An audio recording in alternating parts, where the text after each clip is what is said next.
خویانیش بو رای گشتی یک تایبەتمەندیان شورش روجاوای کردستان گرینگدایینا چاند و پاراستنا خوازا و اکولوژیه خوازا و اکولوژی دکاره تمثیل دیمن گوند و باجارم بکه هروها گوند و باجار جی به وی آوایی تمثیل شهرستانی جواکه دکه گاوا کو ام کویرو ام لهوردور خد نرن ام دیبینن کل دواره چاند و کفنشوپیا پاکاجیه دا پرسگری کن مهانه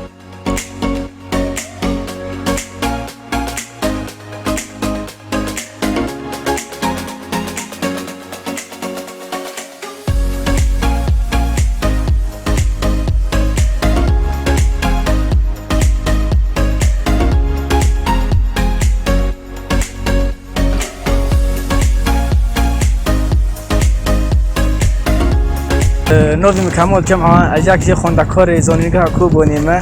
ام هیرو باشداری و حمله بون حمله جوی پاکش کرنه و ام همو حوالن خام باشداری و حمله بونه و ام سپاسیا زانیگاه کو بونی دکن کوچ بوی فرصت که مونی وی صدای می کو ام جوی پاکش کرنه ولات خار رابن بازار خار رابن و هیویا ما هي کو ولات ما گل می سیویل او جمر عالی کار به جوی پاکش کرنه ولات ما و بازار ما پاکش ببینه ریکی پاکش ببینه و سپاسیا خواندکار را کن که او خواندکار مجی حوال مجی همون مرا به حمله رابون و سپاسیش بوده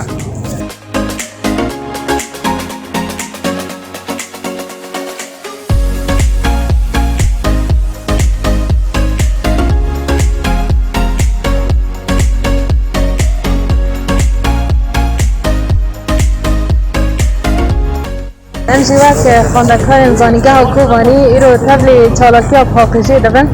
هم خواندکار و کارمند و ماموسته زانیگاه به تواهی ایرو تبلی حمله پاکشی دبن و ام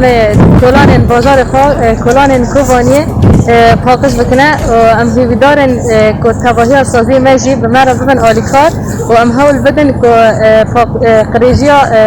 به بازار ده خلاص بکن و ام بازار خواه بر به پاکشی که ببن پاکشی خملا جیانه و از تواهی جل هیوی دیکم که به خواندکار را ببن آلیکار و ام بازار خواه پاکش بکن